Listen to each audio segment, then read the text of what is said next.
All right, here's what's coming up on the White Lotus Season 2. Have an adventure. I want to feel like I'm actually living. Man, I really did not like that dude. But I'm stuck babysitting. It's been a lot. I feel like I'm ruining this trip for everybody. From now on, I am going to be so fun. Out of this beautiful town, 2 No. hours from here. You want to come? Don't be. You guys will have fun. Nothing is gonna fix this. Buonasera. You have to change. Oh, he's disgusting. I hate Dom. I'm happy to talk to her. She respects me. No, she does not. You're like the heroine of your only town. Bert's so nasty, but Don't you feel a little weird being here without the guys? he's hilarious. I let them have all the fun. I have bills. Lady Molly. Viagra? We don't need Viagra. Yeah, sure you don't. Are there any psychics in this town? Rocco, cerca il numero della cartomante per la pazza. I'm so glad that they brought her back for this season. I hope that she's like the continuous point of all the future seasons as well. And something else very bad. What happened last night?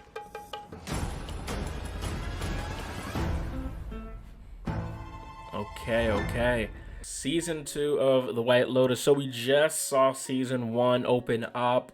We're jumping right back into the White Lotus Hotel. For those of you who have not seen this show, basically this is a luxury hotel that really wealthy people stay at, and it explores that relationship between these privileged guests and the people who are hosting them, the employees, the workers.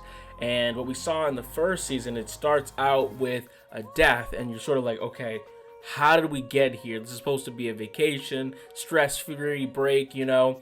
And season 2 opens up the same way. They aren't connected, but the one connection that you do have is Jennifer Coolidge's character, Tanya. All you need to know from season 1 is that Greg, who she's with, they ended up getting married, having a close relationship with one another. And now she's sort of trying to figure out where that next step is in their relationship, but she's full of insecurities, full of issues, full of her own problems. He's got his own problem, and he's also, I think he has cancer, so he may also die as well. So I think he's got some end-of-life, midlife crisis issues going on. This season, we're introduced to some new characters here. For starters, we got Aubrey Plaza playing Harper this season. She's a brand new character. She's there with her boyfriend, Will, who is friends with this complete douchebag named Cameron, played by Theo James. He was in Divergent and a couple other projects. And he's there with his wife, Daphne. And the two, just this episode 1, you see they have nothing in common, nothing going on. They clearly don't like each other. But what's interesting about this character, she's trying to sort of fit into this world, even though she feels completely like an outsider. I think we this season are going to be rooting for her. She's our protagonist. And you know, the thing about this show, The White Lotus, is you realize that everyone's got some dirt, something that's not great about them. So you know, what I'm starting to see with Harper, at least, is that she's judgmental of these people before she knows anything about them. And then you see Cameron, he's clearly just a nasty, filthy man. What's interesting about Harper is what Harper does for work is take on the sexual harassment cases of big Fortune 500 companies and corporations, and Cameron clearly works for one of those, has probably been involved with a few of them because he's so filthy and gross, and they have this interaction where it's the first interaction they really have, and they aren't getting along whatsoever. Then you have this family, the Grassos. So you have the grandpa, who's Bert, the son, who's Dominique, and then the grandson, Albie. And Bert is just a filthy old man at the end of his life.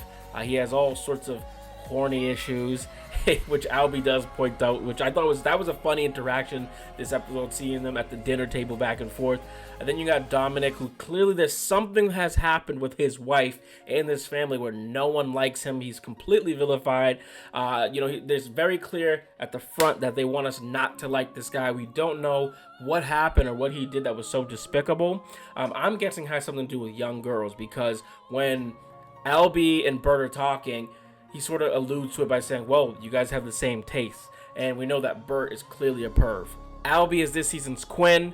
He's sort of this light-hearted, naive young man who is involved in this wealthy world but doesn't really fit in per se, and he comes across Tanya's assistant, who's played by Haley Lou Richardson, Portia.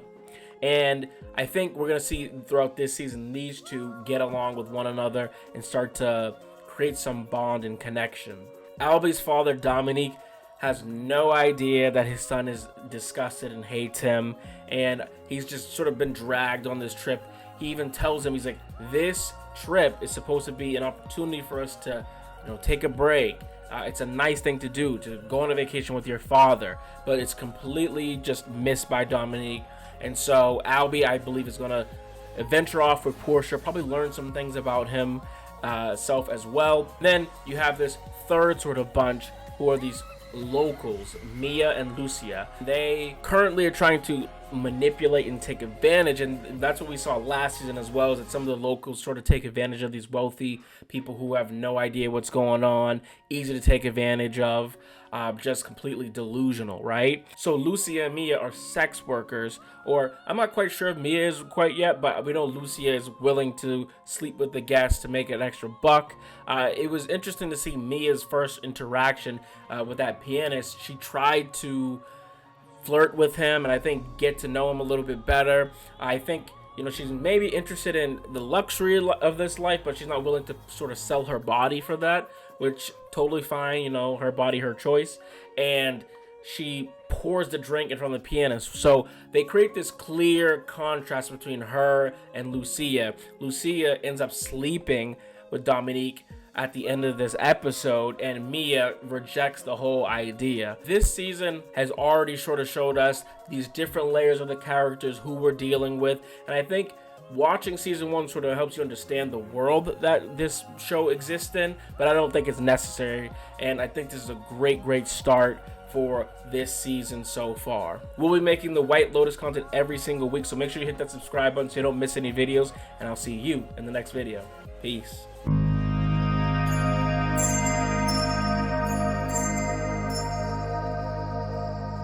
Thank you.